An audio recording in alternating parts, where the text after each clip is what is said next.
今時今日咧，佢科技咧真係好先進。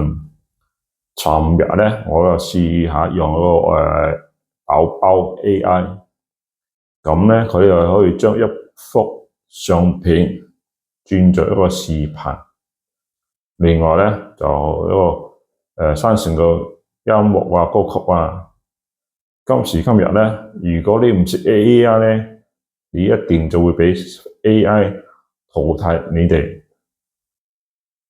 雖然我都對於啲科技方面咧都唔係太過熟悉，不過咧我都會慢慢去學習有關啲 AI 啊、自動回覆啊、諸如此類嗰啲所有科技。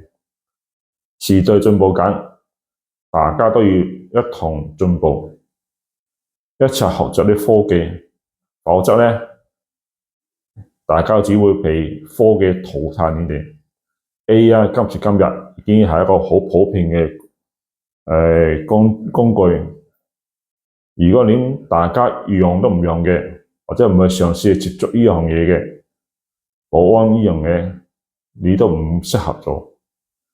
而家好多科技，例如巡邏狗啊、巡邏機械人啊、清潔機械人諸如此類，一路對替我哋嘅工作。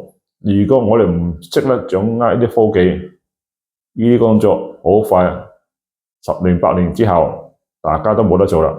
所以一定要掌握啲科技。OK。